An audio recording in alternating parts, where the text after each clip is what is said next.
Olha.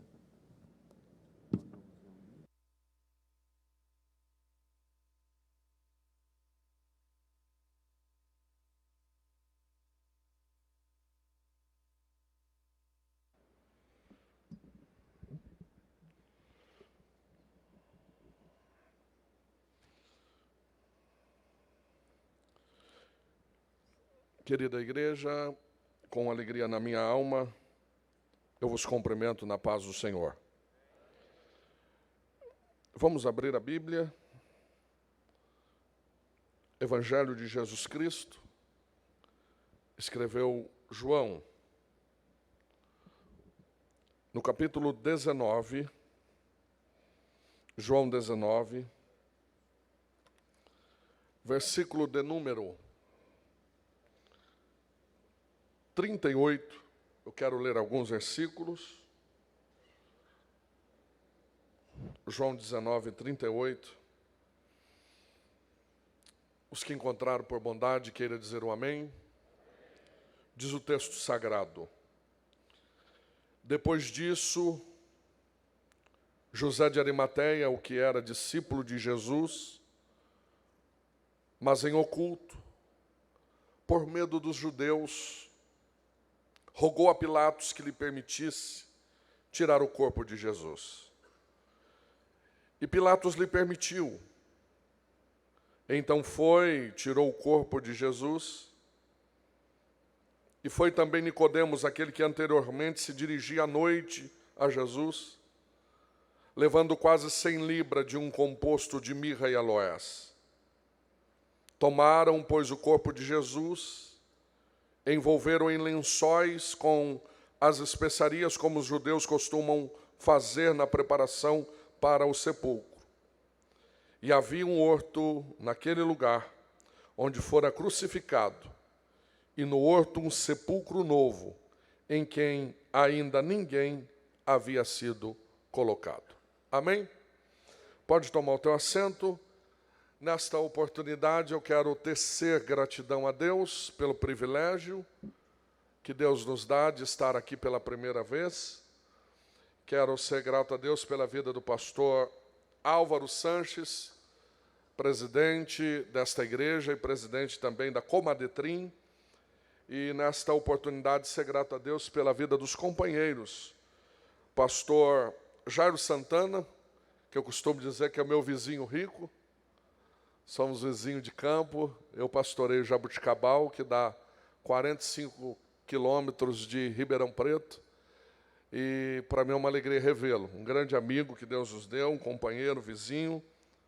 E eu sempre digo que a gente que mora no interiorzinho, na cidade menor, sempre tem que ir na cidade. E a cidade nossa é Ribeirão Preto. Deus abençoe, pastor Jairo. É uma alegria revê-lo. Sou grato a Deus também pela vida do pastor Ivan Barreto, que foi a ponte para que nós estivéssemos aqui. É um amigo de longa data. Quero louvar a Deus pela vida do pastor Ivan Barreto, pelo seu ministério, que tem sido um instrumento de Deus para a família brasileira. E agradeço a Deus pela vida da sua casa. Deus abençoe, pastor. É uma alegria e muito obrigado pela oportunidade. Obrigado, querido.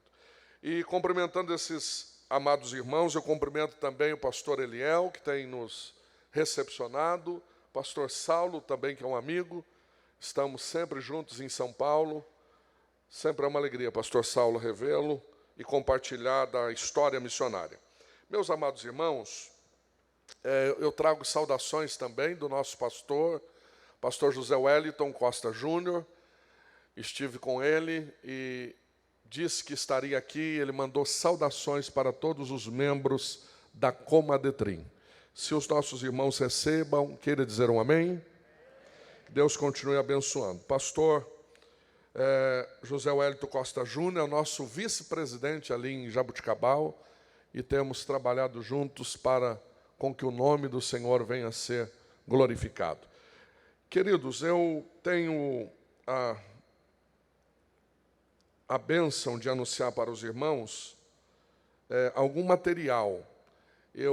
Deus me deu o privilégio de começar muito cedo no ministério.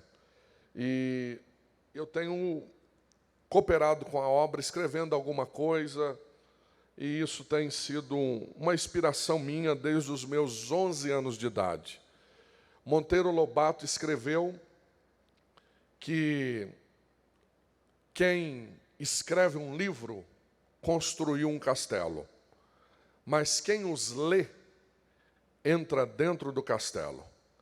Então Deus me deu a oportunidade de escrever, a minha esposa também, e nós temos compartilhado disso com o Brasil, onde a gente tem ido cooperar em escolas bíblicas, em convenções. Nós também ministramos para a família, e à tarde a nossa irmã Michele estará com as irmãs aqui falando da palavra de Deus.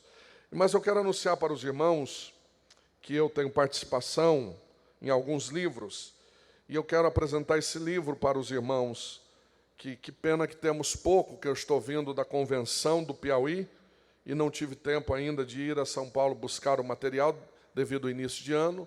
Então, a última viagem minha foi à convenção em Teresina. Esse livro aqui é todos os personagens da Bíblia, de A a Z. Esse livro não é para você ler ele não é um livro para leitura, é um livro para pesquisa. São 500 páginas, e este livro tem abençoado muitas vidas. Por exemplo, este livro aqui vai mostrar para você que, quando alguém está falando sobre Herodes, existe 6 Herodes na Bíblia. E Herodes não é nome, é um título. Então isso identifica qual é o Herodes que aquela pessoa está falando. Tem um texto muito lindo na Bíblia que nós usamos muito, que é: Deus ordena o seu povo para ir para uma terra que mana leite e mel. Você sabia que aquele mel não era de abelha? Apesar de Israel ter abelha, aquele mel era de tamareira. Então, quando eu vejo Deus falando, eu vou levar vocês para uma terra que mana leite, fala de criação, e o mel fala de plantação. Então Deus estava trocando em miúdo para o povo: tudo que vocês botar para procriar, vai reproduzir, e tudo que vocês plantar, vai dar. Amém? Então, esse livro é muito interessante, é um livro de pesquisa. Eu sou muito sistemático nos nossos cultos de doutrina. Se é um culto que eu velo, é o culto da doutrina. Toda terça-feira nós temos esse culto em Jaboticabal. Se você quiser acompanhar a gente até pelas redes sociais, você pode entrar, AD Belém Jaboticabal. Esse livro eu uso praticamente toda semana. Todo pastor deveria ter esse livro. Aqui você vai entender a razão, quantos quilômetros Deus, de Ur dos Caldeus até a Terra Prometida. São muitos detalhes. E também tem 15 páginas só sobre Paulo, o construtor da coluna doutrinária da igreja. Então você pode adquirir esse livro. E eu tenho também aqui as 42 parábolas. 42 parábolas. Você sabia que as 3 parábolas do capítulo 15 é uma parábola só? As 3. A da ovelha perdida, a da moeda perdida e do filho perdido é uma só. Por exemplo, a ovelha perdida é um animal. Animal, apesar de ser irracional, ele sabe que está perdido, sim ou não? Ele sabe, ele tem o seu instinto, apesar de ser selvagem ou doméstico, mas o animal sabe que está perdido. A segunda parábola é de uma moeda. Moeda é um objeto. Objeto sabe que está perdido? Não sabe. Então aqui nós temos uma parábola com alguma coisa que está perdida e não sabe que está perdido. E temos uma ovelhinha que está perdida e sabe que está perdida. Então temos 2 filhos dentro da casa do pai do filho pródigo. Temos um que tipifica a ovelha, que está perdida e sabe que está perdida, que é o filho que foi embora. Ele tem a consciência: na casa do meu pai, abundância de pão. Eu estou perdido, eu tenho que me encontrar, eu tenho que voltar. E também temos o irmão que ficou em casa, que tipifica a moedinha, que está perdido e não sabe que está perdido. Tem 2 tipos de crentes dentro da igreja. Tem uns que estão perdidos e não sabem que está perdido. Está perdido no amor, na misericórdia, na compaixão. Tem alguém aí? Então, esta é uma reflexão muito boa, são as 42 parábolas. E eu tenho esse livro aqui também, que tem sido um manancial no meu ministério. Eu tenho 40 anos de idade, fui um dos mais jovens pastores presidente, indicado pelo nosso pastor José Wellington Bezerra da Costa, mas já tem 20 anos que eu pastoreio. Então comecei muito jovem, com 20 anos, e tem 10 anos que eu estou presidindo a igreja. Eu sou pastor ali de Jabuticabal e região, temos 11 cidadezinhas, são 31 congregações. Eu estou lá há 1 ano de trabalho, estou recente lá, mas eu fiquei no Pontal do Paranapanema por quase 10 anos. E este livro tem me acompanhado todas as igrejas que eu tenho pastoreado, porque as 12 visitas que Jesus fez em 12 casas. Existem 12 casas que Jesus visitou. É muito interessante. Então esse livro eu ministro no culto de doutrina, porque esse livro tem no rodapé lugar para marcar. Então, por exemplo, você vai dar um estudo na tua igreja de 3 meses, porque uma visita a cada terça-feira, ou cada quarta-feira, não sei que dia que é o culto lá. Você vai acompanhar no livro. Você pode até xerocar toda casa que você for ministrar e a igreja vai acompanhando. Então, um livro muito interessante. E eu tenho esse livro, Eu Sou José. Esse livro, depois, eu vou fazer uma propaganda melhor dele, que de repente eu estarei ministrando sobre ele em algum dos horários que for dado. Mas eu acho que pelo meu tamanho, irmãos, eu já falei demais. Quantos vieram ouvir um conselho da parte de Deus esta manhã? Digam amém. Como eu sou um pregador que prego, ensino e prego, eu preciso que você dobre a sua atenção. O capítulo 19 de João é um capítulo que inspira todos nós que estamos aqui. Apesar de ser um capítulo triste, ao mesmo tempo alegre, ele me dá muitas inspirações. Por exemplo, ele trata do período antes da cruz, e a gente vai ver 4 personagens carregando a cruz. Eu poderia falar desses 4 personagens. Ele fala de um grupo de pessoas que viveram, viram e estavam aos pés da cruz. E também trata-nos no momento pós-cruz. O texto que a gente leu é um texto que parece que não dá inspiração, porque é um período que Jesus morreu. Quem prega de um Jesus morto? É um período que nós esquecemos, às vezes, de analisar, mas a gente vai deixar por final isso. Mas eu gostaria de chamar a atenção para vocês nesta pano de fundo da introdução. Este Jesus, na cruz pendurado, e 4 personagens ao lado dele.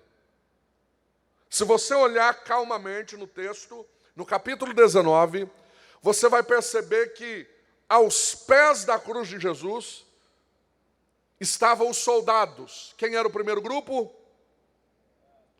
Tem alguém aí? Me ajuda aí.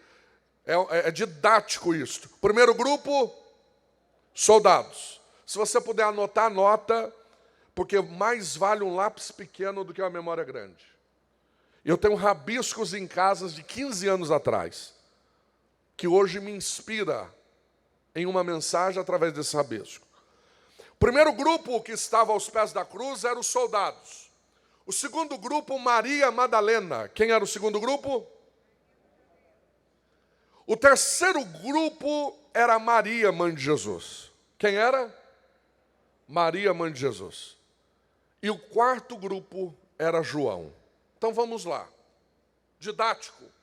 Primeiro grupo, soldados. Segundo grupo, Maria Madalena. Terceiro grupo, Maria, mãe de Jesus. Quarto grupo, João. Aqui está o modelo da igreja. Se você olhar para a cruz de Cristo, vendo esses 4 personagens que aparentemente não tem nenhum valor, você vai ver o espelho da igreja. O primeiro grupo são os soldados. Pergunta, quem são eles? Não, me ajuda a pregar. Quem são eles?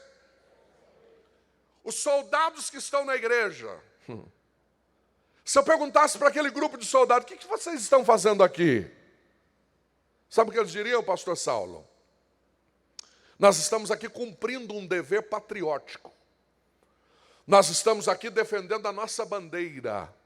Nós estamos aqui para defender a nossa causa. São os patrióticos. Quem são eles na igreja? É aqueles que matam em nome da lei sagrada. É aqueles religiosos. É aqueles que estão na igreja como soldados. E como soldado, ele defende tanto a sua bandeira religiosa, que esquece de vidas. São os soldados que temos dentro da igreja. É aqueles que preferem a placa da igreja do que o amor de Cristo. E se placa de igreja prestasse, não ficava nem do lado de fora. Tem alguém aí para me ajudar a falar alguma coisa? Vocês não ficam olhando em mim desse jeito não, senão eu vou achar que Deus já está me usando aqui. A Bíblia diz no Salmo 46 que há um rio, cujas correntes alegram a cidade de Deus. O rio é a palavra, as correntes são as igrejas. Eu não posso estar na igreja como soldado defendendo só a minha pátria, só a minha placa. Deus tem salvação, é para a humanidade inteira. Então eu não posso estar aos pés da cruz como um soldado. Mas tem um segundo personagem, quem é? Maria Madalena. Quem é esta Maria Madalena? É aquela que era para ser morta, apedrejada, e agora ela recebe um livramento porque Jesus encontra com ela. E diz assim, quem não tiver pecado, atira a primeira pedra. Ela está ali por gratidão. É aquele grupo de gente na igreja que está ali só por gratidão. Eu achei muito barato estar na igreja só por gratidão. É aquele irmão que você pergunta para ele, por que você é crente, irmão? Ah, porque eu parei de fumar. É muito barato. Ô irmão, por que você é crente? Porque Jesus me curou de um câncer. Só por isso. Estar na igreja só por gratidão é muito barato. Estar na igreja só por troca, porque Ele fez, eu não aceito. Se Ele me der, Ele é Deus. Se Ele não me der nada, Ele continua sendo Deus. Se Ele fizer, Ele é Deus. Se Ele não fizer nada, Ele continua sendo Deus. Então eu não quero estar aos pés da cruz como em primeiro lugar, soldado. Segundo, como Maria Madalena. Agora tem o terceiro, que eu acho lindo a história dessa mulher. Maria, a mãe de Jesus.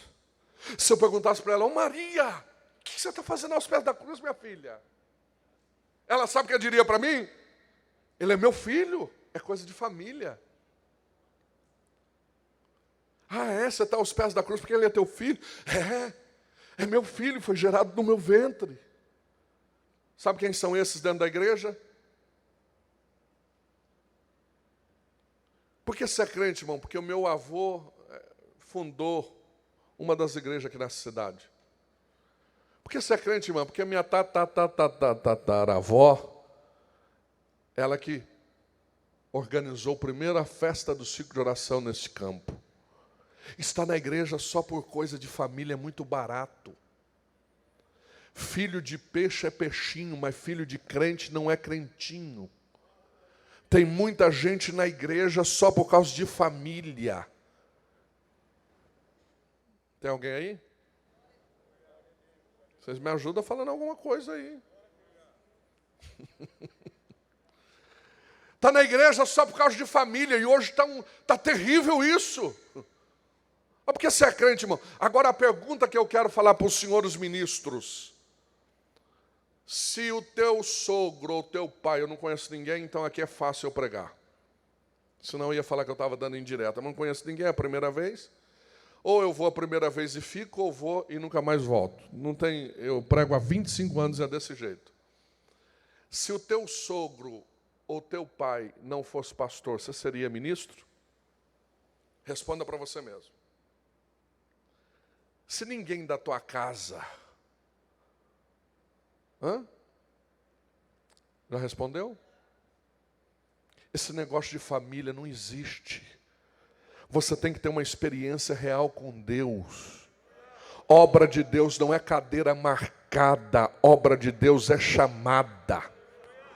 O meu pai faz 32 anos que ele é diácono da igreja. Se eu dependesse do meu pai para ser um presidente, irmão, estava morto. Mas um dia Deus me escolheu. Um dia, antes do meu pai ser alguma coisa, Deus havia me escolhido lá no ventre da minha mãe. Então, o primeiro personagem é o soldado. O segundo é Maria Madalena. O terceiro é... Agora tem o quarto. Mas eu quero fazer uma pergunta antes de entrar no contexto, que eu quero entrar onde a gente leu. Quem quer ser o soldado aos pés da cruz? Ninguém, né? Quem quer ser Maria Madalena aos pés da cruz? Quem quer ser Maria, mãe de Jesus, aos pés da cruz? Agora tem o quarto. Meu irmão, me ajuda no retorno, que estava uma benção. Pergunta quem é o quarto? João. Se eu perguntasse para João, João, o que você está fazendo aos pés da cruz? Ele diria para mim, é porque eu amo a mensagem deste homem. Mas ele prometeu alguma coisa? Não. Ele vai te dar algo também? Não sei. Mas eu não consigo viver sem ele. Se ele fizer alguma coisa, eu continuo com ele. Se ele não fizer nada, eu continuo com ele do mesmo jeito. Se ele vê que eu mereço, eu estou aqui. Se ele vê que eu não mereço, eu continuo do mesmo jeito. Porque tem algo na vida dele que marcou a minha vida. E eu não consigo mais viver sem ele.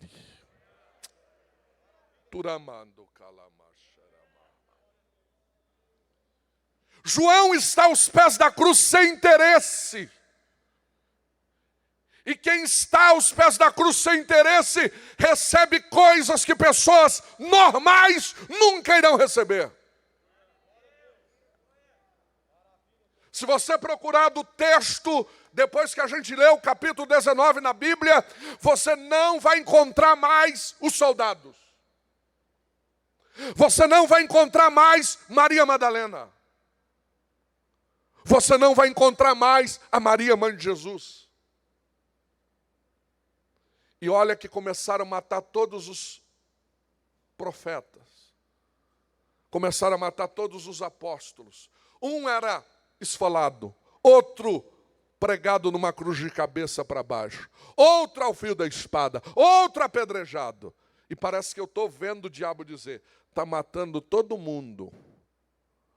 E eu parece que estou ouvindo no céu Deus falar, eu só preciso de um João vivo. Eu só preciso de um João vivo. Eu só preciso de um João vivo. Eu só preciso de um João vivo. Todo mundo tentou matar esse João, exterminar com esse João, acabar com a vida desse João. E quanto mais tentava matá-lo, mais ele tinha intimidade com Deus. Nero viu que não dava conta de matá-lo. E teve uma visão. Eu jogo ele na ilha de Pátimos, que aí a gente joga ele para as bestas feras.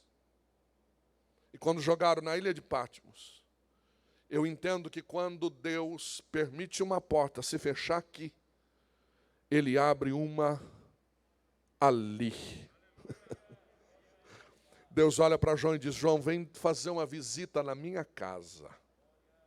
E quando João chega na casa de Deus, ele começa a escrever o livro da revelação. O que eu acho encantador de João, e quem está aos pés da cruz sem interesse, recebe de Deus coisas que os olhos ainda não viu. Aleluia, que os ouvidos ainda não ouviu. Aleluia, e quando ele começa a escrever, ele não escreve mais dizendo: eu estou vendo um Cristo desfigurado. Eu estou vendo um Cristo com espinhos na cabeça. Eu estou vendo um Cristo pingando sangue aos seus pés. Ele começa a dizer: gente, a cabeça dele agora não tem mais coroa de espinho, tem 2 diademas, que ninguém consegue ler o que está escrito. O seu rosto são como o sol do meio-dia que brilha. Aleluia, os seus pés são como latão reluzente na fornalha ardente de fogo. Na sua coxa está escrito: Rei dos reis e Senhor dos senhores. Turamaia, shurime calamai. Quem é você aos pés da cruz? Pergunta para quem está do teu lado, a gente vai continuar. Mas pergunta aí, quem é você aí aos pés da cruz?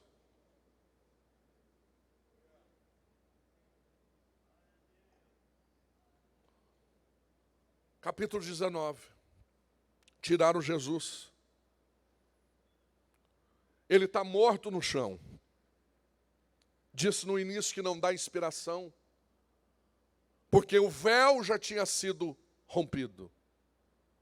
O cenário, as luzes já tinham sido apagadas. Há pouca iluminação. Os discípulos não estavam presentes. Não tinha Maria Madalena, nem Maria, mãe de Jesus. Não tinha ninguém. João foi embora. E há um Cristo morto. E o que você faria com um Cristo morto? Há um Cristo que não está ressuscitando neste momento. Há um Cristo que não está curando ninguém neste momento. Há um Cristo que não está multiplicando nada neste momento. Ele está morto. O que você faria com um Cristo morto? O que eu faria com um Cristo morto? O que nós faríamos com este Cristo morto? O está consumado já tinha decretado. Ele está no chão desfigurado. Jefferson, o que faríamos com esse Cristo? Ninguém aparece. Ninguém chega para ver o que está acontecendo. Aí de repente aparece 2, que a gente quase não prega sobre eles. Um por nome de Nicodemos, que foi à noite um dia ter com Jesus, à noite. Ele foi à noite, num culto só. O outro, José de Arimateia, que veio num culto, nenhum. Não apareceu em nenhum. Era um discípulo anônimo. Nunca deu as caras. Mas agora, Nicodemos chega, José de Arimateia, e Nicodemos diz: eu vou dar um linho para colocar no corpo dele, um pano. Eu vou colocar especiarias. José de Arimateia diz: eu vou arrumar um túmulo para ele. Eu vou colocar ele num túmulo novo. Eu vou investir no ministério dele. Mas ele está morto. Não tem problema, eu vou investir. Mas ele não está ressuscitando ninguém. Mas eu vou investir no ministério dele. Mas ele não está curando ninguém. Mas eu vou investir no ministério dele. Ele não está fazendo prodígios. Mas eu acredito no corpo dele, mesmo ele estando morto. Será que eu faria alguma coisa? Eu fico pensando, pastor Saulo. Tem hora que a gente é negligente, crendo que o Cristo está vivo. E agora esses 2, que a gente prega e quase não dá inspiração, acredita num Cristo morto. Olha para um Cristo morto e diz: eu vou investir. Eu vou dar um linho. Eu vou dar as especiarias que ele precisa. O outro diz: eu vou dar um túmulo 0 para ele. O que esses 2 me inspiram? Anote aí. A primeira lição. São 12. Eu vou ver quantas que vai dar para ir até o pastor chegar. Pergunta: qual a primeira lição? Não, vocês têm que perguntar animado, que eu estou animado agora. Eu esquentei. Pergunta animado. Qual é a primeira lição? A primeira lição é muito simples, é simplista, mas me tocou. Se eu perguntasse para José de Arimateia e Nicodemos, por que você chegou agora? É tarde demais. Sabe o que eles iam dizer? Antes tarde do que nunca. A primeira lição é, antes tarde do que nunca. Eles estão dizendo para mim, para você, da Comadetrim, nesta manhã, com Jesus nunca é tarde demais. Com Jesus sempre vai dar para fazer alguma coisa. Eu estou pregando para alguém que entrou aqui esta manhã dizendo, o meu tempo está chegando, eu não posso fazer mais nada. Deus te trouxe esta manhã para te dizer, com Jesus sempre vai dar para fazer alguma coisa.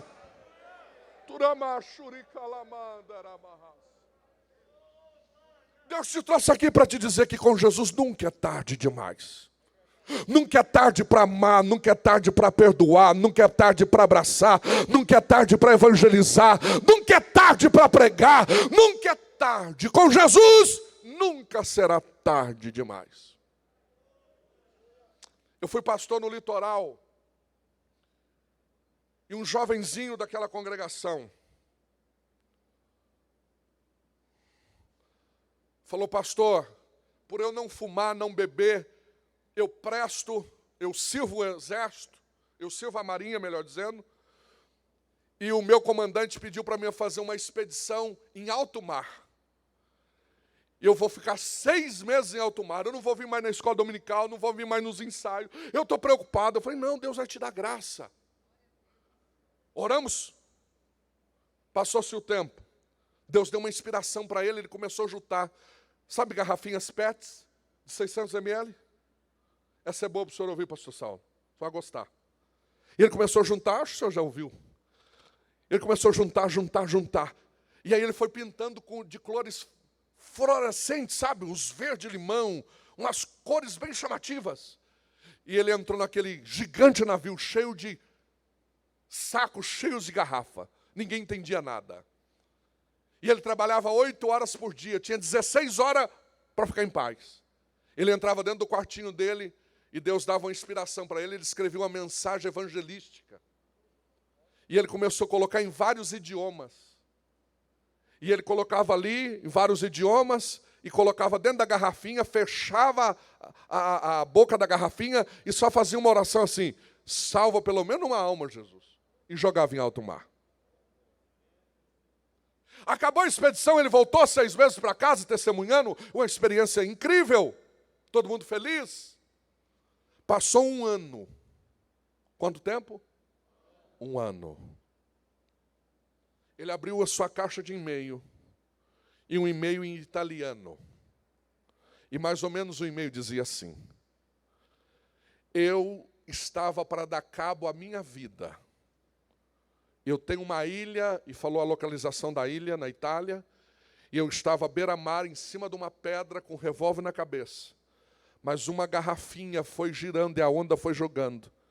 E me parece que na garrafa estava escrito, me pega, me pega, me pega. Aquele desejo de pegar a garrafa era maior do que o desejo de apertar o gatilho. E parece que aquela voz dizia, me pega, me pega. E eu deixei o revólver em cima da pedra, peguei aquela garrafa e olhei e falei, que mistério é esse? Que cor é essa? Quando eu abri um papel dentro, eu puxei o papel e no papel dizia, eu sou Jesus, aquele que você precisa, que posso mudar a tua história, mudar a tua vida. É só você entregar a mim que estarei fazendo uma obra na tua vida.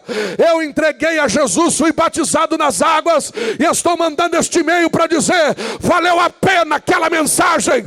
Eu vim aqui esta manhã para te dizer que não tem desculpa com Deus. Com Deus é faça, faça, faça, faça. Eu estou pregando para uma nova geração dizendo, eu estou casado agora, não dá para fazer, dá.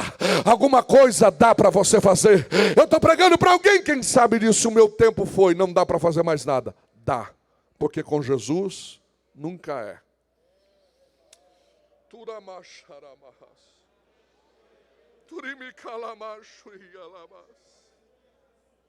Com Jesus nunca é tarde demais. Eu estou arrepiado aqui para entregar esta mensagem nesta manhã. Deus te trouxe aqui, eu não te conheço, aleluia. Mas você não pediu para ouvir a voz de Deus. Eu sei quando eu estou ensinando, eu sei quando eu estou pregando, mas eu sinto também quando eu estou profetizando. E há uma mensagem profética para a tua vida nesta manhã. Aleluia, erga a tua cabeça. Ainda não é tempo de parar, ainda não é tempo de parar. Deus ainda tem negócio contigo nesta terra. Aleluia, quem recebe esta palavra esta manhã, levante a mão e glorifica o teu Deus, porque com Jesus nunca é tarde demais.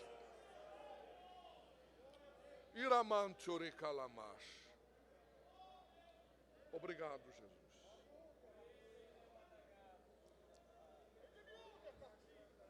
Ministrei nos 25 anos da Assembleia de Deus Missão. Fazia 25 anos, hoje tem mais de 30. E o pastor Saulo sabe que é uma grande potência no estado de São Paulo. Presidente Prudente. Eu estava na conferência de 25 anos como um dos preletores. Eu era bem mais jovenzinho. Eu era o mais novo da turma. E todo mundo pregando. E chegou na noite de sábado, era uma noite de honraria para os veteranos. E de repente vem aqueles anciãos. Mas um me chamou a atenção, que ele veio por 2 diáconos carregados, que ele não andava mais. Colocaram ele numa cadeira. Esse aqui foi um dos pioneiros. Já esteve em tal lugar e foi falando o currículo. E quando a gente foi jantar, quem sentou do meu lado? Trouxeram ele e ele sentou do meu lado. Aquele velhinho. Eu não queria muito dar atenção para ele, porque estava muito cansado. Mas ele me chamou a atenção, porque ele disse assim para mim: eu já tive essa voz que você tem. Mas agora eu não tenho mais. Eu já tive a disponibilidade de viajar igual você viaja. Você acabou de chegar da Europa e já está aqui pregando. Mas agora eu não posso viajar mais. Aí aquilo me chamou a atenção. Eu falei: o senhor é jubilado? Ele falou: sou. Há 7 anos jubilado. Eu falei: e aí? Me conta como é a vida do jubilado.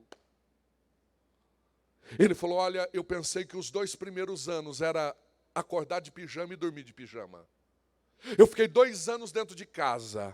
Tenho um problema de pernas, não podia sair, mas ficava da sala para a cozinha, da cozinha para o quarto, do quarto para a sala. Mas um dia de madrugada eu estava orando, tem 5 anos isso. E eu pensei que não tinha mais nada para fazer na obra, porque minha voz é cansada, eu não tenho perna para andar. Mas Jesus me visitou, eu falei: e aí? Me conta! Ele falou: Jesus falou que não é tempo para me parar. Mas e aí, o que você falou e o que você faz? Ele falou: eu perguntei para Jesus, mas como? Eu não tenho mais perna para viajar, não tenho mais voz para pregar. Sabe o que Jesus falou comigo, pregador? Eu falei: fala. Ele falou que eu tenho uma mão para escrever. Ele mandou eu ir na secretaria da igreja e pegar todos os membros afastados.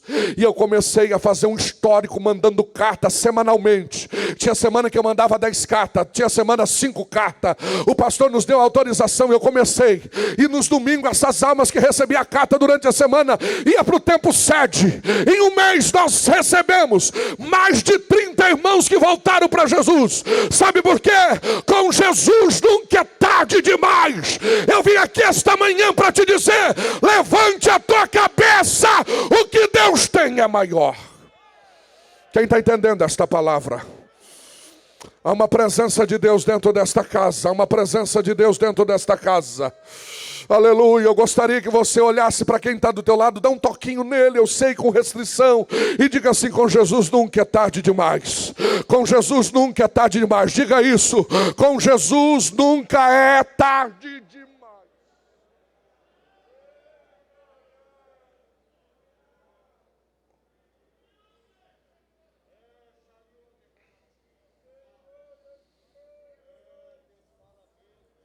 Lições na vida de José de Arimateia e Nicodemos. Antes tarde do que nunca. Pergunta: qual a segunda lição?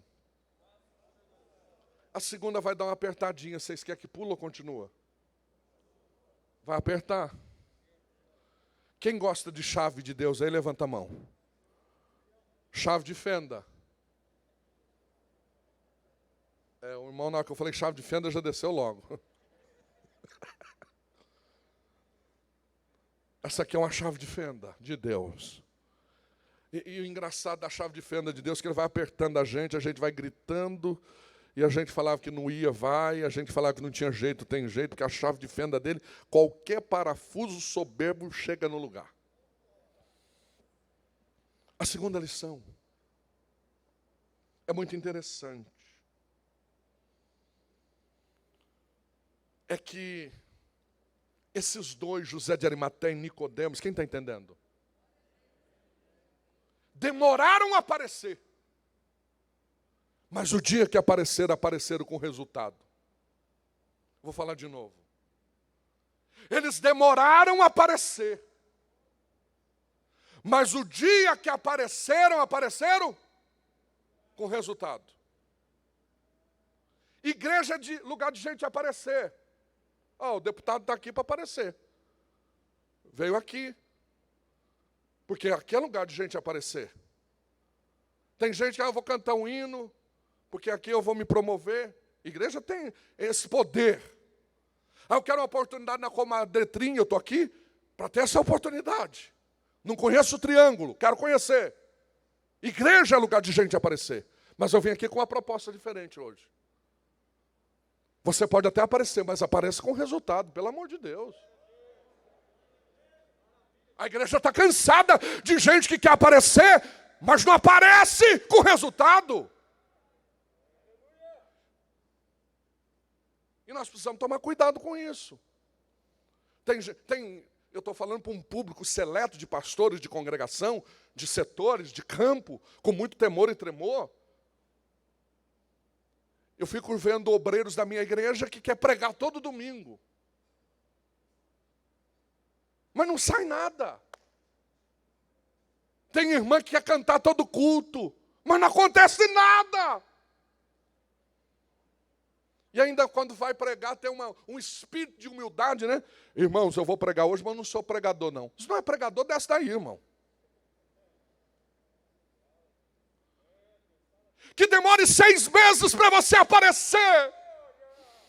Mas apareça cheio de Deus, com graça. Que você pode pregar um Salmo 23, que quando você abrir a boca, o céu vai abrir junto, e Deus vai ser glorificado. Mas apareça com resultado.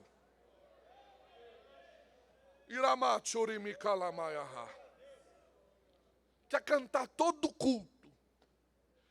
E não tem essa não, aqui no Triângulo não tem isso não, pastor. Se não tivesse, eu não estava nem falando. Porque tem pregador que fala, aqui não tem. Igreja é tudo igual, só muda o CEP. Irmão, nós precisamos mudar esse conceito. Voltar a aparecer, mas aparecer com resultado. Nós precisamos disso. Voltar a aparecer com resultado. Eu sou de uma geração, eu sou mineiro também. Vocês sabem o que significa UAI? União de Amigos Inteligentes. Pega essa aí. Eu sou do sul de Minas. Mas estou há 20 anos em São Paulo.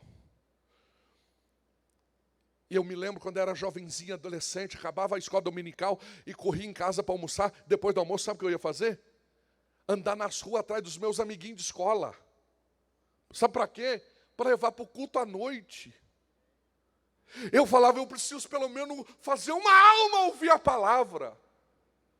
Era um tempo de aparecer, mas aparecer com resultado. Aí tem uma geração que diz, Deus não salva mais. Não salva mesmo, você não leva o pecador para a igreja. É uma igreja que está acomodada em aparecer, mas sem resultado. E aí quando vai cantar um hino, diz assim ainda, ainda bem que essa foi boa para o sonoplasta.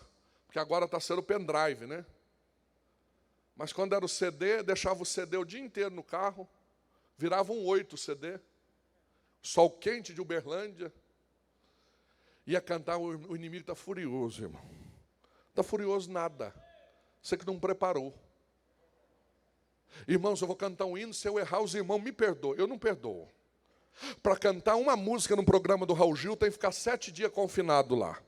Para Jesus tem que ser o melhor. Quem está entendendo? O povo não quer aparecer mais com resultado. Igreja é lugar de gente aparecer, mas temos que aparecer com resultado. Falei que era para pular, vocês não quiseram? Quer ver uma coisa aqui? Quem já ouviu uma mensagem poderosa sobre o apóstolo André? Levanta a mão. O discípulo André. Levanta a mão quem já ouviu uma mensagem poderosa. Olha, ninguém. Eu estou escrevendo agora uma biografia sobre André e Mateus. Olha o tema do livro. Muita vida em poucas palavras. Olha os caras, o tanto de coisa que tem da vida deles. Mateus é o seguinte. Jesus olhou para ele e disse, segue-me. E ele, deixando tudo, o seguiu. A biografia dele é essa. Não tem mais nada. Ele aparece, mas aparece com resultado. Agora André só aparece 2 vezes. Quantas vezes? 2. Mas as 2 vezes que apareceu, apareceu com resultado. Quer que eu fale as 2 vezes que ele apareceu? Quem quer, diga amém. A primeira vez é que ele está mudando de igreja, que ele viu Jesus, e ele congregava com João Batista, ele pede uma carta de mudança. E aí quando ele vai para o primeiro culto com Jesus, ele passa na casa de Pedro, e diz, ô Pedro, eu preciso levar alguém para o culto hoje, porque eu aprendi que tem que aparecer com resultado. Ah, mas eu estou cansado. Mano, você tem que ir hoje, pelo menos hoje. E eu não vou chegar naquele culto sozinho. Aí leva o Pedro. Pedro senta na última cadeira. Não tinha ninguém anotando o nome, ô Jefferson. Não tinha ninguém anotando o nome. Aí o Pedro está sentado na última cadeira, Jesus olha e diz, tu és Simão. Você passou meu nome para ele, André? É o primeiro culto que eu estou vindo, eu nem conheço ele, nunca falei com ele. Aí ele diz, filho de João, conhece papai? Mas tu serás chamado de Cefas. Jesus estava dizendo para Pedro, eu conheço o teu presente, eu sei do teu passado, mas eu conheço o teu futuro também. Para ter um Pedro que todo mundo prega, é porque teve um André que apareceu com resultado. Para ter um Pedro que é pastor da igreja primitiva, é porque teve um André que levou ele até os pés de Jesus. Para ter um Pedro que pregue quase 3.000 almas, aceita Jesus, é porque tem um Pedro que aparece com resultado. Quem recebe esta palavra? Precisamos voltar a aparecer com resultado. Sabe por que deu essa guinada na missão? Porque o pastor Saulo começou a aparecer com resultado. Assumiu. Os mais veteranos aqui sabem o que eu estou falando. Eu sou viciado nesse negócio de jornal, da Mensageira da Paz, de acompanhar a missão. E eu sou missionário, o pastor sabe disso. Por que o pastor Saulo deu essa guinada? E olha o que Deus está fazendo. Porque apareceu com resultado. Não tinha resultado, todo mundo contribuiu, mas cadê? E agora? Está aqui, ó, ganhou. Conceição das Alagoas agora aqui ganhou, né? Vizinho de vocês, campo de vocês. É campo aqui, né? Apareceu com resultado. Primeira aparição de André. Foi levando quem até a Jesus? Até a segunda. Fala outro dia ou fala agora? Um dia Jesus está no lago de Genezaré. Aí pergunta para todo mundo, ô Tomé, você trouxe alguma coisa de comer aí, cara? Hoje eu não tenho nada, Jesus. Ô Pedro, e aquela marmita? Não deu tempo. E ele vai perguntando, ninguém tinha nada de comer. E você, André? Trouxe alguma coisa? O André falou, não trouxe. Mas eu encontrei um menino na multidão. E esse menino tem 5 pães e 2 peixinhos. Se tem o milagre da multiplicação, é porque tem um André que chega com resultado. Tem um André que chega com resultado. A minha palavra esta manhã é que Deus multiplique esses Andrés. A minha palavra esta manhã é que eu saio daqui hoje possuído da presença de Deus e chego no meu campo de trabalho dizendo: eu quero aparecer com resultado, eu quero aparecer com resultado. Aleluia, que Deus levanta hoje o Portela para sair daqui dizendo: eu vou aparecer com resultado. Que Deus levanta os ministros aqui, os presidentes, os diáconos, cooperadores, a igreja, porque esta igreja é do Senhor Jesus, ela está na hora de saquear o inferno. Chegou o tempo, Jesus está voltando, e precisamos de resultado. Quem está entendendo a palavra? Vocês aguentam mais uma lição? Eu aprendi com meu pai, melhor deixar o povo com sede do que matar afogado. Vamos mais uma? Qual que é a primeira mesmo? Vocês esqueceram, eu vou ter que pregar tudo de novo. Antes tarde. Segunda lição. Apareça, mas apareça com? Me ajuda aí. Agora eu prego mais meia hora. Pergunta qual a terceira lição.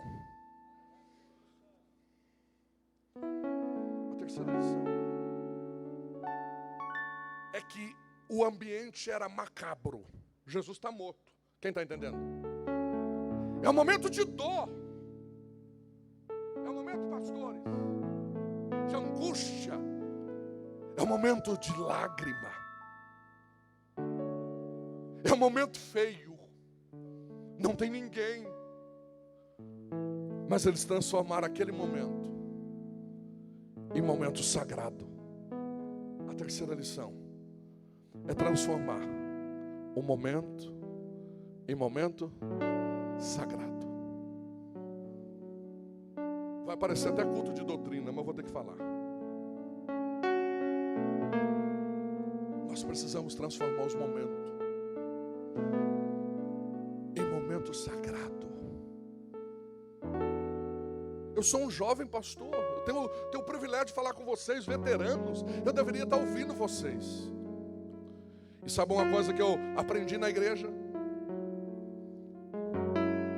É transformar os momentos em momentos sagrados. Quer ver um negócio muito simples que acontece em toda a igreja? Apresentação de criança.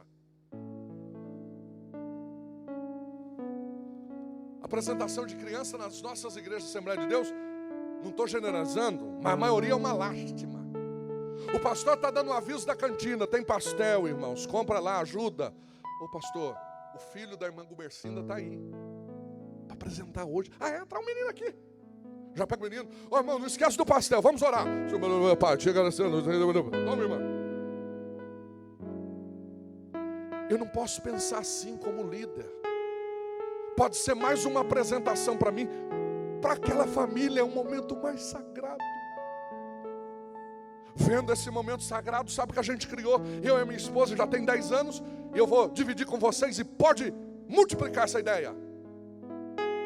Sabe o que a gente faz lá? Agenda, não é todo culto que a gente apresenta. Tem o tal dia do culto da apresentação.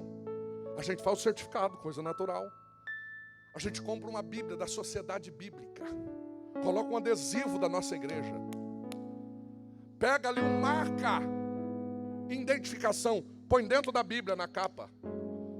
A gente sobe com toda a família para o altar.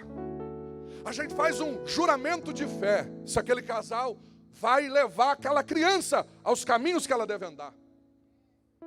Aquela família desperta. A minha esposa entra comigo em ação, pega o pezinho do bebê. A gente molha numa espuminha de tinta e a gente coloca na Bíblia. O pezinho fica ali, é a primeira Bíblia do bebê. Se cumpre Salmo 119, versículo 105. Lâmpada para os meus pés é a tua palavra e luz para o meu caminho. Acaba o culto, já tem uma equipe. Vai ter um jantar com a família. A mesa está preparada. O painel de bexiga já está pronto. Bem-vindo, Gabriel. Bem-vindo, João. A família que não é crente ouve aquilo, vê aquilo. Diga, que negócio é esse? Ganhamos famílias inteiras com apresentação de criança. Sabe que eu estou dividindo isso com vocês? Que o momento ainda é sagrado. O inimigo fez a gente... o som diminuiu aqui para mim, retorno. O inimigo tentou colocar na nossa cabeça que é mais um departamento. Não é. O momento ainda é sagrado. Eles olharam e disseram: eu vou dar um túmulo para Jesus. Nicodemos disse: eu vou colocar linho, vou colocar perfume, mas está morto, mas é sagrado. Não vai dar ibope, mas é sagrado. Ninguém está vendo, mas é sagrado.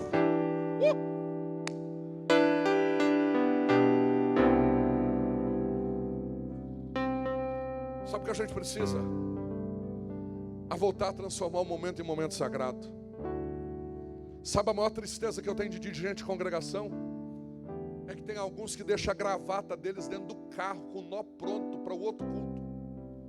A maioria coloca a Bíblia no painel e fica a semana inteira. O momento ainda é sagrado. Eu tenho que me preparar para ir para o culto. Eu sou representante de um povo. Mas eu dirijo uma congregaçãozinha. É lá que Deus está te moldando. É lá que Deus está te preparando. É lá que é o teu ensino. Tua faculdade é lá. Eu tinha 17 anos, fui abrir dirigi um ponto de pregação. Olha quantos anos passou. 23 anos. E eu me lembro que a minha mãe me deu uma toalha que tinha umas melancia desenhadas na toalha, sabe? Bem, várias frutas. E eu punha na mesa. E eu levava uma jarra bonita, um copo bonito, igual esse daqui. E eu tinha 17 anos e eu varria antes, porque era debaixo de umas árvores. O lugar era coité, lugar horrível. Tem até um ditado: quem mora no coité é coitado. Mas lá era o meu marco. Eu tive agora assumindo há 1 ano atrás. Eu nunca imaginei que Deus tinha visto aquela toalha. Eu nunca tinha imaginado que Deus viu eu rapando as folhas. Quando eu estava assumindo agora a nossa igreja, o Jefferson conhece, é uma catedral, não é, Jefferson? Mais de 1000 pessoas. Quando eu vi aquela igreja, um menino, filho de um diácono, que Deus escolheu para uma obra, foi missionário e agora está assumindo uma catedral. Deus levanta um profeta e vem até o altar. E o profeta diz: eu vi você naquele dia, zelando das minhas coisas. Aquela toalha cheia de frutas desenhada e aquela jarra de água, eu olhei e acreditei em você ali. É neste lugar pequeno que Deus está te vendo. É aí que vai ser a tua faculdade. Quem está recebendo a palavra, o momento ainda é sagrado. Deus esta manhã te trouxe aqui para te despertar. O momento ainda é sagrado. Eu estou sentindo algo de Deus aqui.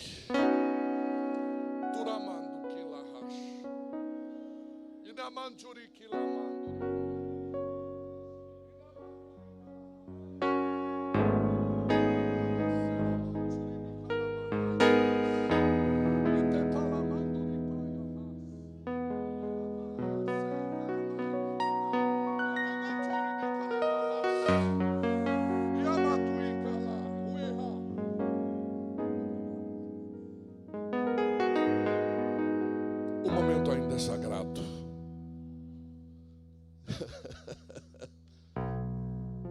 O momento é tão sagrado.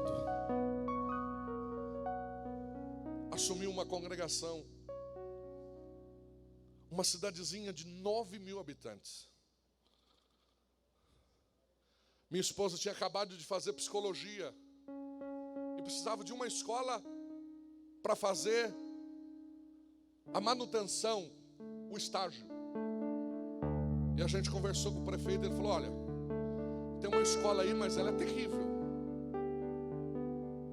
Os meninos lá não prestam. Já falou desse jeito. Se você tiver coragem de ir lá.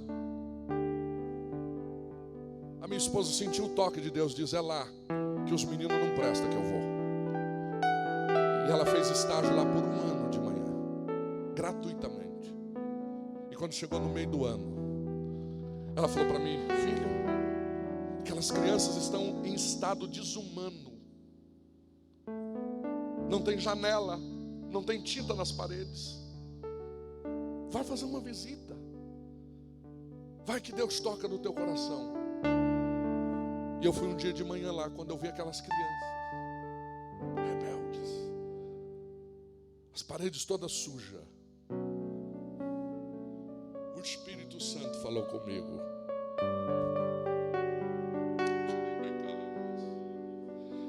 É aqui que eu preparei para uma grande obra nesta cidade. É aqui que eu vou fazer o teu nome ser conhecido neste povoado. E através disso muitas almas nós vamos ganhar para Jesus. Cheguei para o diretor, falei: o senhor não tem vontade de pintar aqui? Ele falou: é uma obra do governo, eu já mandei há mais de 10 anos requerimento e não vem nenhum assistente aqui. Eu falei: deixa eu pintar a escola para o senhor. O quê? Deixa eu pintar a escola para o senhor. A igreja vai pintar a escola para o senhor. Eu posso? Lógico que pode.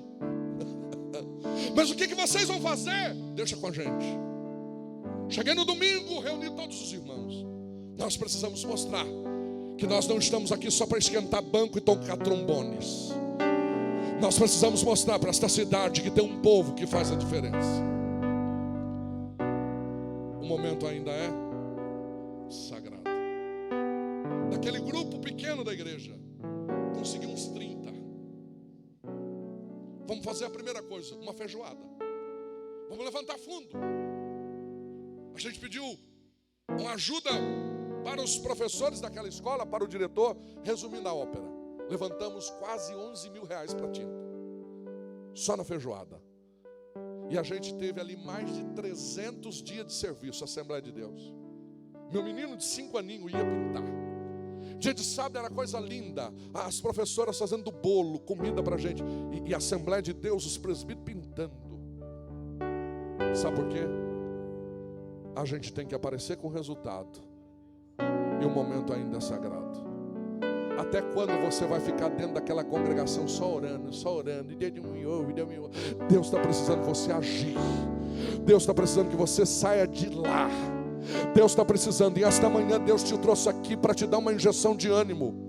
Meus irmãos, eu recebi uma placa de honra ao mérito de ter aquela atitude.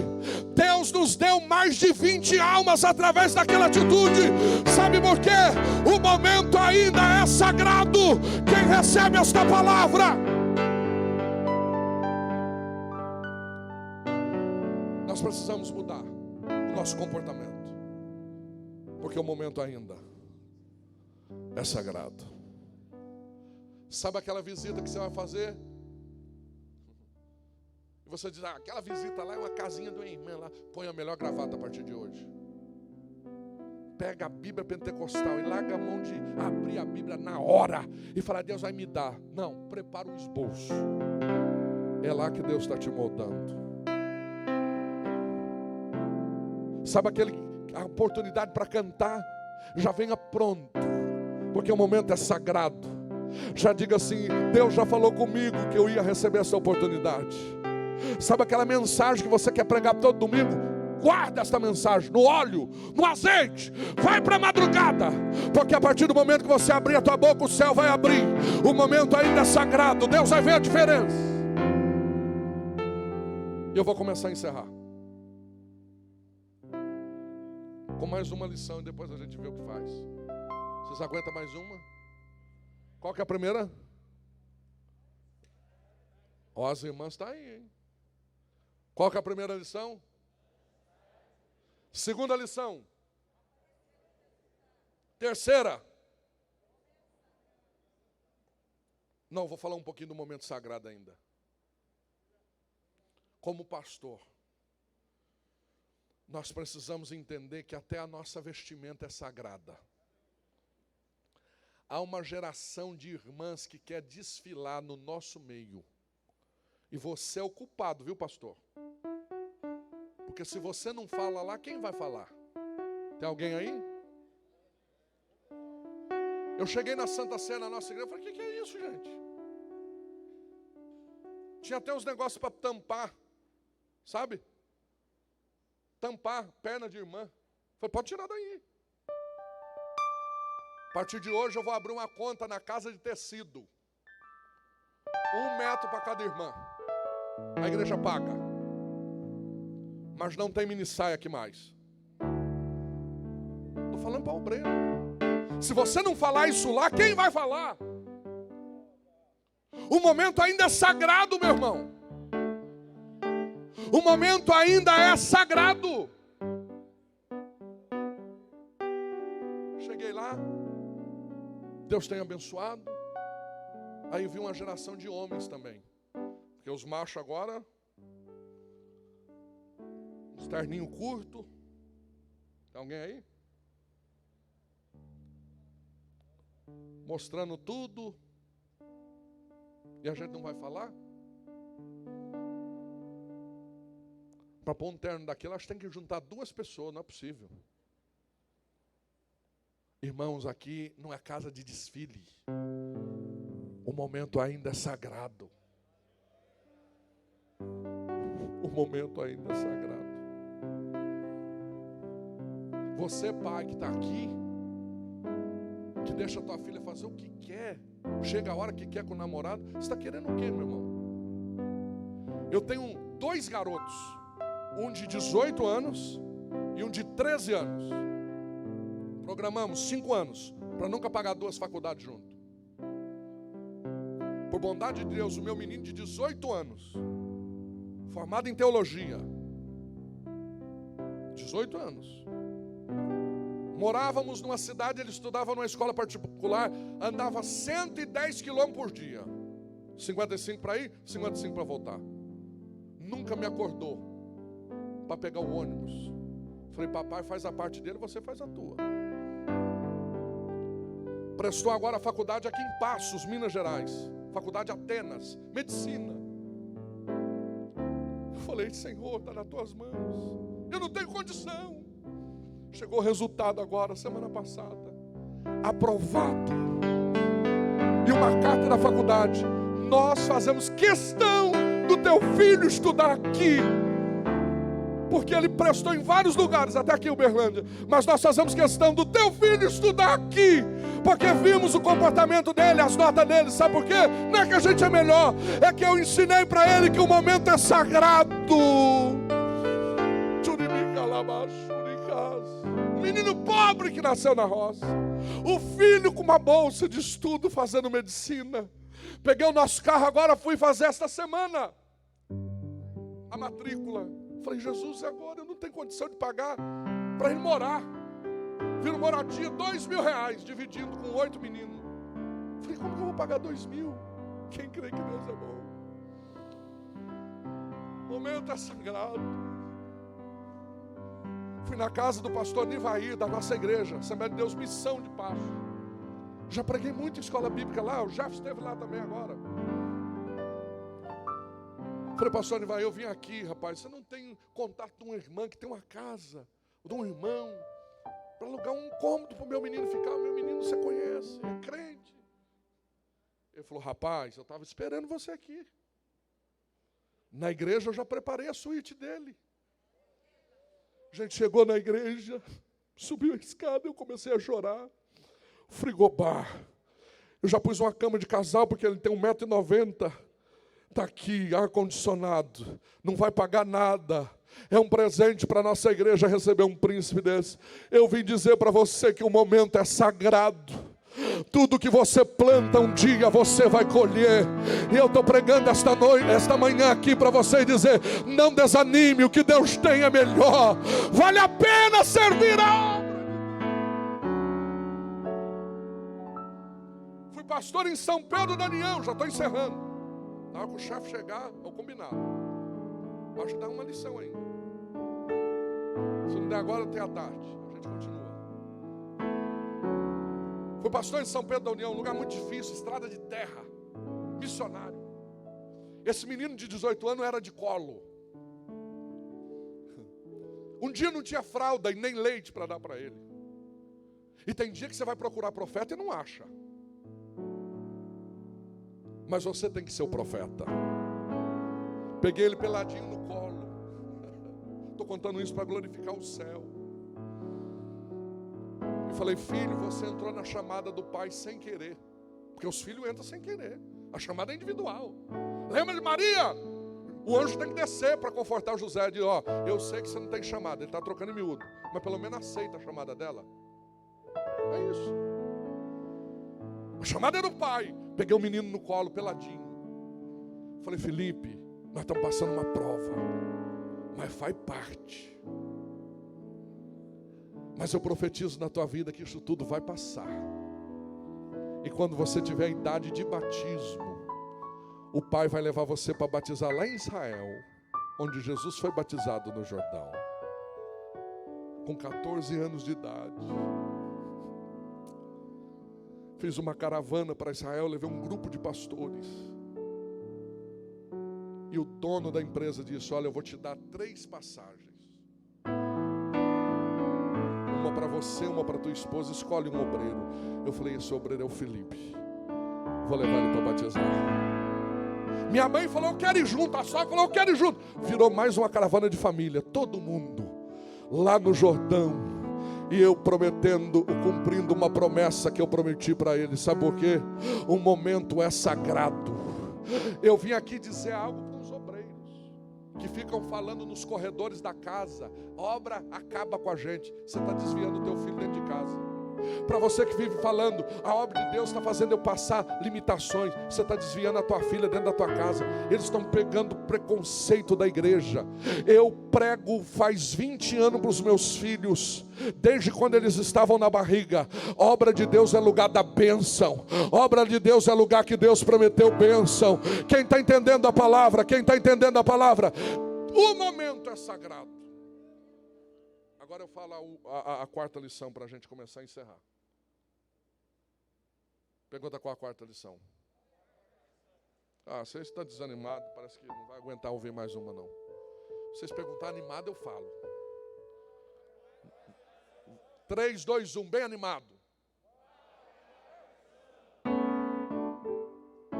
A quarta lição é que eles fizeram só o que dava para eles fazer. Anota aí, é isso aí. Fizeram o que dava para fazer. Um olhou e falou: vou dar um túmulo. O outro falou: vou dar um linho. Vou dar especiarias. É só o que dava para fazer. Igreja é isso, ministério é isso. Deus não está atrás de super-homem nem mulher maravilha.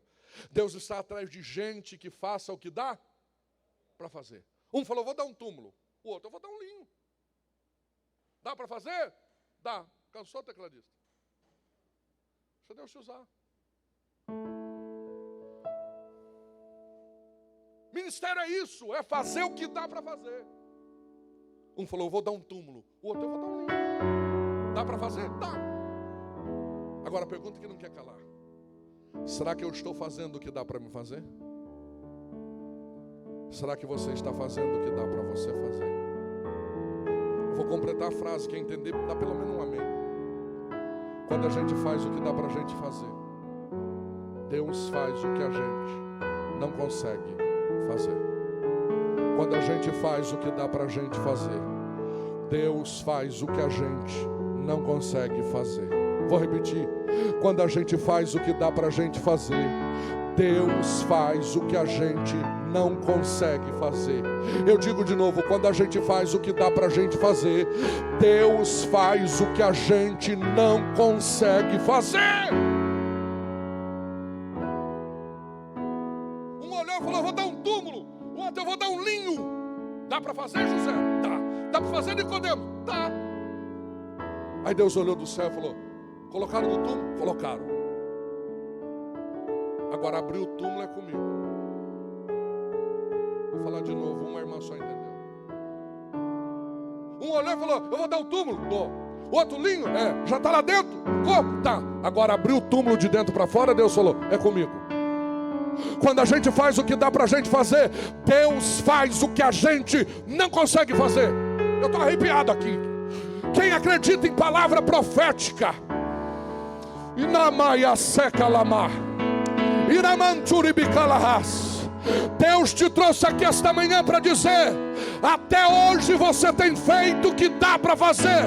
Descansa teu coração. Deus está tomando a dianteira.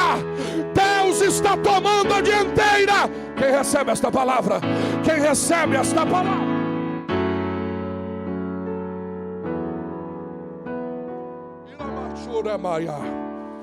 Turamando que lamahash. Vai amando o bipé. Eu estou sentindo Deus na casa. Aleluia. Eu vim falar que eu sou um pregador teólogo que fala em línguas estranhas ainda, viu? Porque tem uns ensinadores aí que diz que pastor, professor, para de falar em língua e microfone. Eu sou da moda antiga ainda. Eu sou da roça ainda. Se der vontade de falar, eu falo.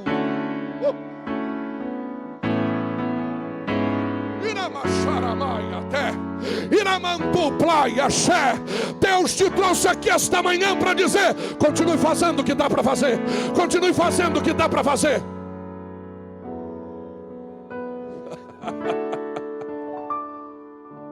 Eu consegui o túmulo. Eu consegui o linho. Consegui o túmulo e o linho. Deus olhou do céu e disse: agora ressuscitar comigo.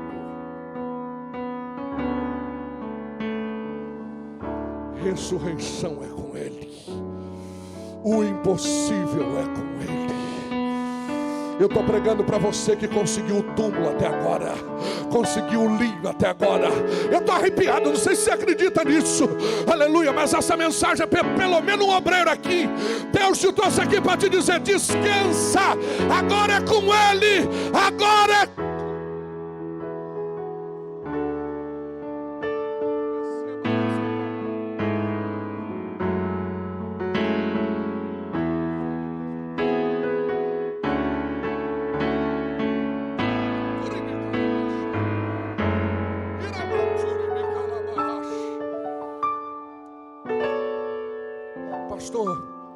eu já preguei lá, já evangelizei, eu já fiz programa de rádio,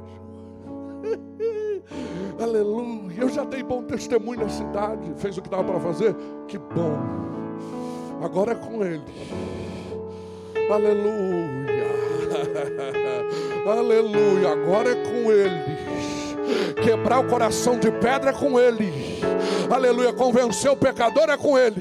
Você não pode esquecer que você é só o pregador. O pregador só leva a mensagem até o ouvido. Do ouvido ao coração é o Espírito Santo. Agora é com Ele, agora é com Ele. Agora é.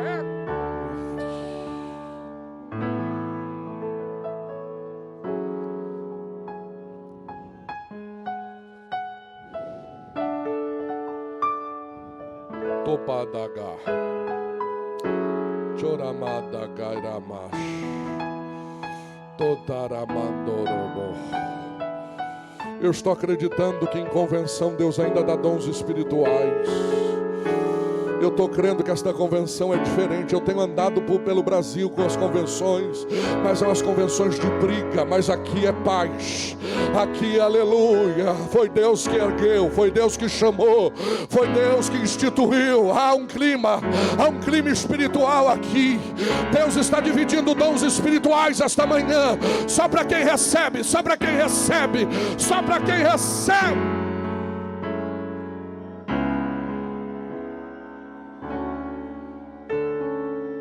Da Baia de Calamanda.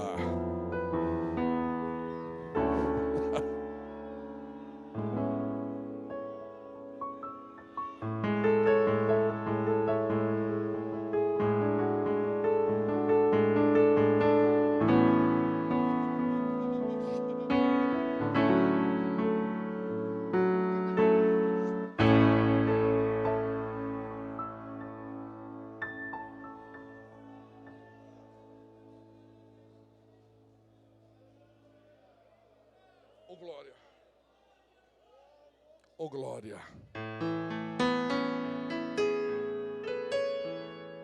José de Arimateia ou Nicodemos? Estão aí? Estamos. O que vocês investiram no ministério de Jesus, eu dei um túmulo. Eu dei um linho. Vamos estar em pé, o pastor já está chegando.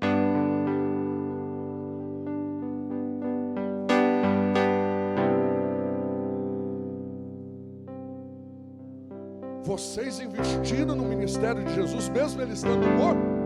Mesmo ele estando morto. Depois vocês compram esse livro meu, Acreditando num Jesus Morto.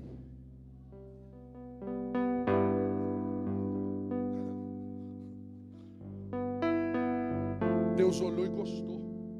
Eles fizeram o que dava para fazer.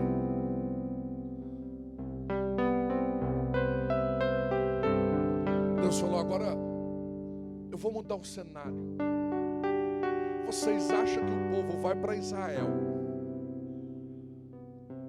para andar nas ruas apertadas de Jericó empoeirada? Vocês acham que está em segundo lugar o lugar de mais turista do mundo, que é Israel, só para ir no Muro das Lamentações? A maior grandeza de um turista, pastor Saulo, é que quando chega neste lugar, que José de Arimateia emprestou para Jesus, não foi nem dado. Aquilo que você acha que está dando, você está emprestando. Tem alguém aí? Você está achando que deu alguma coisa? Eu dei minha vida. Não, você só emprestou. Eu dei tanto para a obra, você não deu nada, ele só pediu emprestado. E ele tem mania de usar só 3 dias.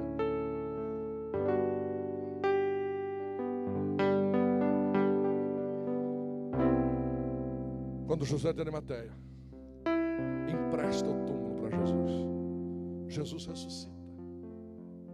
O povo hoje vai para lá só para ver esse túmulo que está vazio. Curiosidade, um guia nosso brasileiro falando com um irmão, um judeu que estava ali. Eu já tive a oportunidade de ir várias vezes ali. Eu falei assim: pergunta para ele de quem é o lugar. Ele falou: é de Israel. Eu falei: mas Israel comprou isso? Porque era de José de Arimateia a segunda vez. Ah, não, tem uma parceria.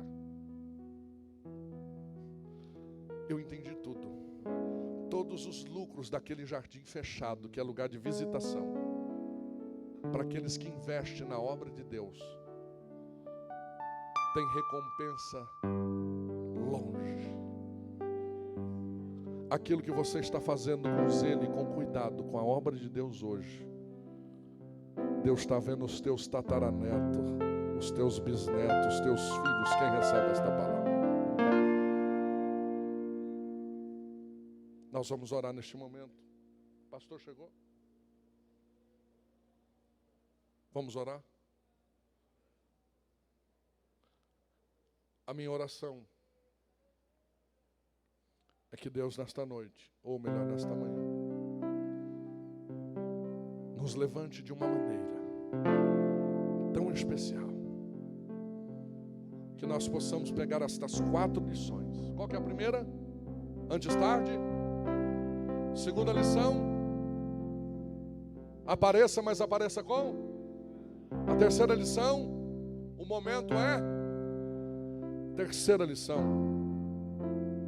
o momento é sagrado. E quarta lição: faça o que dá para fazer. Porque quando a gente faz o que dá para fazer, Deus faz o que a gente não consegue fazer. Eu quero orar. Existem 3 mortes espirituais rondando. Existem 3 ressurreições apenas que Jesus fez. Uma, o filho da viúva de Naim, na beira do caminho. Segundo, a filha de Jairo, que estava dentro de casa. Terceiro, Lázaro, que havia morrido, estava enterrado há 4 dias e cheirava mal. Existem 3 mortes espirituais. A minha esposa, como psicóloga, no atendimento dela, este ano que passou, ela atendeu um pastor e disse assim para mim: ele está morto espiritual. Se não cuidar dele, ele vai suicidar. Existem 3 tipos de morte.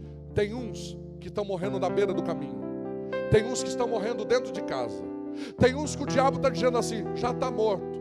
Cheira até mal, porque faz 4 dias. Mas o que eu gosto de Jesus é que ele ressuscita quem morreu na beira do caminho, ressuscita quem morreu dentro de casa, e ressuscita até quem já cheira mal. Fecha os seus olhos. Pastor, pode orar? Cadê o nosso pastor? Vamos orar. Senhor meu Deus, eu preguei a tua palavra, e a tua palavra é santa, é poderosa. Eu amo a tua palavra. Eu entendi que o Senhor nos ensinou esta manhã algumas lições. Continua dando graça para este obreiro, para essa tua filha. Nunca deixa faltar do teu azeite. Renova as esperanças. Renova o ministério. E que eles possam sair daqui fazendo o que dá para eles fazer. Porque sabemos que quando a gente faz o que dá para a gente fazer, Deus faz o que a gente não consegue fazer. Que Deus te abençoe. Fica em pé, vamos receber um dos pastores. Querida igreja, obreiros, o nosso material está ali. Está do lado da van ali, do terno ali.